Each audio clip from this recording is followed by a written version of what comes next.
Hello दोस्तों, कैसे हैं आप लोग। हम लोग देख रहे हैं भारतीय न्याय संहिता।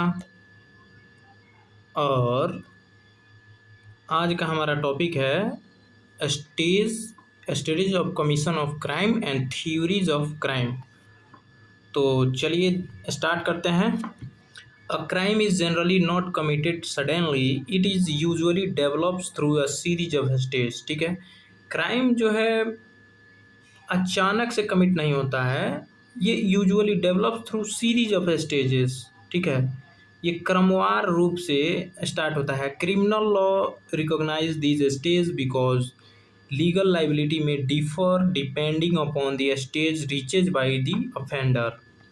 अधिकांश अपराध एक ही क्षण में नहीं हो जाते, सामान्यतः वह विभिन्न चरणों से होकर गुजरते हैं। आपराधिक कानून इन चरणों को महत्व देते हैं क्योंकि प्रत्येक चरण में विधिक दायित्व तो अलग अलग हो सकता है। चलिए सबसे पहले meaning of stage of crime देख लेते हैं। Stage of crime are successive steps through which an offender proceeds before the completion of an offence. अपराध के चरण वे क्रमिक अवस्थाएं हैं जिनसे होकर अपराधी अपराध को पूर्ण करने तक पहुंचता है। तो इसके 4 स्टेज हैं, 4 stages of crime. There are generally 4 stages of crime: intention, preparation, attempt and commission. Intention, preparation and attempt and commission या कंप्लीशन। ठीक है, सामान्यतः अपराध 4 चरण में माने जाते हैं: आशय, तैयारी, प्रयास और अपराध का पूर्ण होना।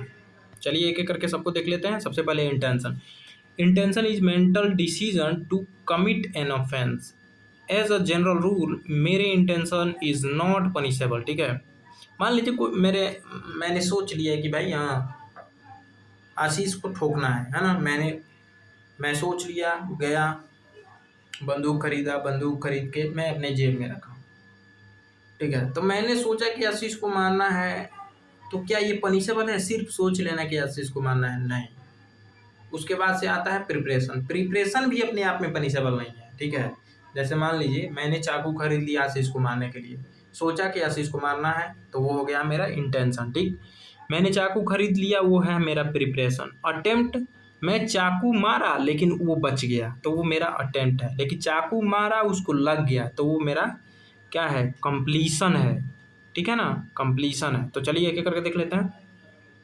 एज ए जनरल रूल ये है कि इंटेंशन अपने आप में पनिशेबल नहीं है। ठीक है, because the person thoughts alone are not treated as a crime. सिर्फ उसका सोच क्राइम नहीं हो सकता है। ठीक है, देखिए इंटेंशन किसी अपराध को करने का मानसिक निर्णय है। सामान्य नियम के अनुसार केवल आशय दंडनीय नहीं होता, क्योंकि केवल मन में विचार आने से अपराध सिद्ध नहीं होता। ठीक है, example: A thinks of killing B but does nothing, no offence is committed merely because of the thought. ठीक है, ए बी की हत्या करने की सोचता है लेकिन कोई कार्य नहीं करता, केवल सोचने से अपराध सिद्ध नहीं होता। ठीक है, प्रिपरेशन पे आ जाइए। Preparation means arranging the matters of or resources necessary to commit an offence. जैसे मैं आशीष को मारना चाहता हूँ, मैंने चाकू खरीद लिया, तो चाकू खरीदना क्या है? प्रिपरेशन हो गया। ठीक है, एज अ जनरल रूल मेरे preparation is not punishable because the person में स्टिल अबेंडन द प्लान। ठीक है, सिर्फ प्रिपरेशन करना भी अपने आप में अपराध नहीं है। However the law makes preparation punishable in certain exceptional offences depending upon the statutory provision.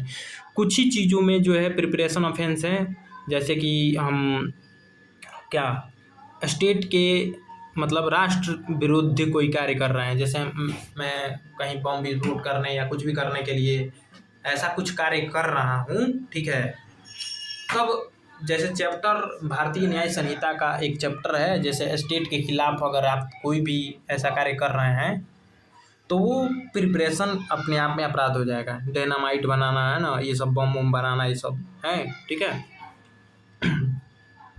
तो वो पनिशेबल है। प्रिपरेशन का अर्थ है अपराध करने के लिए आवश्यक साधन, संसाधन या योजना तैयार करना। सामान्यतः केवल तैयारी दंडनीय नहीं होती, क्योंकि व्यक्ति अभी भी अपना विचार बदल सकता है। ठीक है, किंतु कुछ विशेष अपराधों में कानून तैयारी को भी मतलब प्रिपरेशन को भी दंडनीय बनाता है। Example: A purchase a knife intending to commit murder, buying the knife alone is generally preparation. ठीक है, ए हत्या करने के उद्देश्य से चाकू खरीदता है, लेकिन चाकू खरीदना सामान्य तैयारी है। Attempt is being when the offender moves beyond preparation and performs a direct act towards the commission of offense। ठीक है, मतलब ऑफेंस को कमिट करने के दिशा की ओर दौड़ पड़ता है। जैसे मैं मारने के लिए आशीष की तरफ दौड़ा और मैंने चाकू भांजा लेकिन वो बच गया, तो वो मेरा क्या हो जाएगा, अटेम्प्ट हो जाएगा। Attempt is generally punishable because it poses a real danger to society even if the offence is not committed. Attempt अपने आप में क्या है, पनिशेबल है, भले ही वो ऑफेंस कमिट हुआ हो या नहीं। जैसे मैं किसी के जेब में हाथ डाला कुछ चुराने के लिए, पैसा या मोबाइल, लेकिन उसका जेब खाली निकला, फिर भी मैं थेफ्ट के अटेम्प्ट में जाऊंगा अंदर। ठीक है, अटेम्प्ट तब शुरू होता है जब व्यक्ति तैयारी से आगे बढ़कर अपराध करने की दिशा में प्रत्यक्ष कार्य करता है। प्रयास सामान्यतः दंडनीय होता है क्योंकि इससे समाज को वास्तविक खतरा उत्पन्न हो जाता है, भले ही अपराध पूरा न हुआ हो।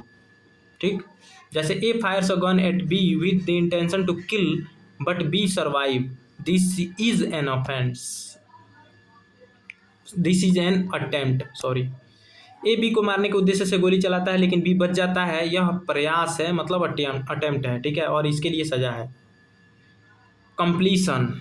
इसके लिए तो भाई पनिशमेंट तो मिलेगा ही। Commission is the final stage where all the legal ingredients of the offence are completed. Commission वह अंतिम चरण है जिसमें अपराध के सभी आवश्यक कानूनी तत्व पूर्ण हो जाते हैं। ठीक है, एग्जाम्पल देख लेते हैं। A intentionally causes the death of B the offence stands completed. A जानबूझकर बी की हत्या कर देता है, अब अपराध पूर्ण हो चुका है और इसके लिए उसको सजा मिलेगी। फ्लो चार्ट्स यहाँ पे देख सकते हैं, पहले इंटेंशन, फिर प्रिपरेशन, फिर अटेम्प्ट, फिर कमीशन। ठीक है, डिफरेंस देख लेते हैं अटेम्प्ट और प्रिपरेशन में क्या है। तो प्रिपरेशन अरेंजिंग मीन्स है ना, और अटेम्प्ट क्या है, directing a step towards the offence. ठीक, प्रिपरेशन जनरली नॉट पनिशेबल लेकिन अटेम्प्ट जनरली पनिशेबल होता है। प्रिपरेशन क्राइम में स्टिल बी अबेंडन्ड, मतलब क्राइम से अभी भी बचा जा सकता है, लेकिन attempt crime has substantially begun, crime start हो चुका है।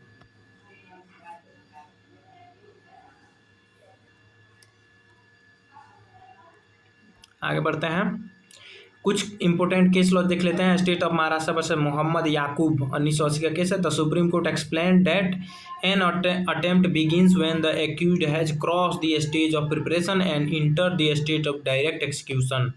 सर्वोच्च न्यायालय ने कहा कि प्रयास वहीं से शुरू होता है जहां तैयारी समाप्त होकर अपराध के प्रत्यक्ष क्रियान्वयन की शुरुआत होती है। एक और केस है Abhayanand Mishra versus state of Bihar 1961। इसमें सुप्रीम कोर्ट ने कहा था कि attempt consist of act which are directly connected with the commission of offence and go beyond mere preparation. ठीक है, अटेम्प्ट उसे कहते हैं जहां से आप विड्रॉ नहीं कर सकते हैं। ठीक है, सर्वोच्च न्यायालय ने कहा कि प्रयास वह कार्य है जो अपराध से प्रत्यक्ष रूप से जुड़ा हो और केवल तैयारी से आगे बढ़ चुका हो। ठीक, तो अब दूसरा हमारा है थ्योरीज ऑफ क्राइम। ठीक है, दूसरा पार्ट, अब इसको देख लेते हैं। The theories of crime explains Y people commit crime and help law makers, courts and criminologist understand criminal behaviour. अपराध के सिद्धांत यह समझाने का प्रयास करते हैं कि लोग अपराध क्यों करते हैं। ये सिद्धांत विधि निर्माताओं, न्यायालयों और अपराध शास्त्रियों को अपराध के कारणों को समझने में सहायता करते हैं। मेजर थ्योरीज ऑफ क्राइम, तो सबसे पहला है classical theory developed by Cesare, क्या नाम है भाई, क्या पढ़े, सीसर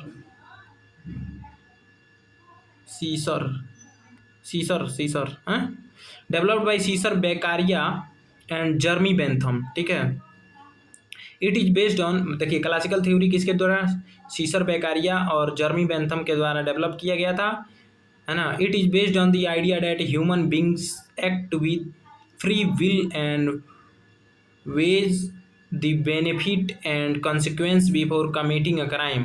पनिशमेंट शुड बी सर्टेन क्या लिखे हैं, एप्रोपोर्शनेट एंड प्रॉम्प्ट। इस सिद्धांत का विकास सीसर बेकारिया एंड जर्मी बेंथम ने किया था। इसके अनुसार मनुष्य स्वतंत्र इच्छा से निर्णय लेता है और लाभ हानि का विचार करके अपराध करता है, इसीलिए दंड निश्चित, त्वरित और अपराध के अनुपात में होना चाहिए। भारतीय न्याय संहिता का अगला हमारा जो थ्योरी है पॉजिटिविस्ट थ्योरी है associated with Cesare Lombroso. This theory argued that the crime may be influenced by the biological, psychological and environmental factor rather than free choice alone। सीसर लैम्ब्रोसो ने यह सिद्धांत पॉजिटिव थ्योरी दिया था और ये मानते हैं कि अपराध केवल व्यक्ति की इच्छा का परिणाम नहीं बल्कि जैविक, मनोवैज्ञानिक और पर्यावरणीय कारणों से प्रभावित हो सकता है। तो बात तो सही है भाई। मान लो मैं चाकू मारने जा रहा हूँ, चल दिया हूँ उसके पीछे, लेकिन तब तक आंधी आ गई, मैं नहीं मार पाया। या मैं साइकिल चला रहा हूँ, मैं चाहता हूँ कि किसी को बचा देना, एक्सीडेंट नहीं करना, लेकिन भाई ना चाहते हुए मैं ठोक दिया, है ना। या कोई बच्चा है वो अपराध नहीं करना चाहता लेकिन उसको खाना नहीं मिल रहा है, तो जाहिर सी बात है वो चोरी तो करेगा ही अपना भूख मिटाने के लिए। ठीक है, तो सीसर लैम्ब्रोसो का यह सिद्धांत पॉजिटिव थ्योरी में वो मानते हैं कि अपराध केवल व्यक्ति की इच्छा का परिणाम नहीं होता बल्कि जैविक, मनोवैज्ञानिक और पर्यावरणीय कार्यों से भी प्रभावित हो सकता है। हमारा एग्जाम्पल थोड़ा क्या बोलते हैं वाहियात होता है, लेकिन फिर भी थोड़ा बहुत समझ में तो आएगा ही। Sociological theory, this theory explains crime through the social conditions such as poverty, unemployment, family environment, peer influence and inequality. तो देख लीजिए, है ना, पॉवर्टी, अनएम्प्लॉयमेंट, भाई अनएम्प्लॉयमेंट है, मैं गरीब हूँ, क्या करूँगा, चोरी डकैती तो करूँगा ही। फैमिली एनवायरनमेंट, पीयर इन्फ्लुएंस, और मान लो उसके फैमिली में सब कोई चोरी डाकू है, तो भाई जाहिर सी बात है कि उस पर प्रभाव पड़ सकता है। यह सिद्धांत अपराध का कारण सामाजिक परिस्थितियों जैसे गरीबी, बेरोजगारी, पारिवारिक वातावरण, संगति और असमानता को मानता है। ठीक है, अगला है psychological theory. According to this theory the criminal behaviour may arise from personality disorder, emotional disturbance or other psychological condition. जाहिर सी बात है भाई, सही बात है। इस सिद्धांत के अनुसार अपराध का कारण व्यक्ति की मानसिक स्थिति, व्यक्तित्व विकार, भावनात्मक असंतुलन तथा अन्य मनोवैज्ञानिक कारण से हो सकते हैं। तो बात तो सही है भाई, अपराध कोई व्यक्ति ऐसे थोड़ी ना करता है भाई, समाज द्वारा उसको सताया जाता है ना, वैसी परिस्थिति में डाल दिया जाता है कि वो अपराध करने के लिए बाध्य हो जाए। कंक्लूजन देख लेते हैं। Understanding the stage of crime helps determine when criminal liability arises, while theory of crime helps explain why crime occurs. Together they form the conceptual foundation of criminal law। अपराध के चरण यह स्पष्ट करते हैं कि आपराधिक दायित्व किस अवस्था में उत्पन्न होता है, जबकि अपराध के सिद्धांत यह समझाते हैं कि अपराध क्यों होते हैं। दोनों मिलकर आपराधिक विधि की आधारभूत समझ विकसित करते हैं। So thanks for watching. मिलते हैं नेक्स्ट वीडियो में किसी नेक्स्ट टॉपिक के साथ, तब तक दीजिए इजाज़त अपने मुकेश भाई को।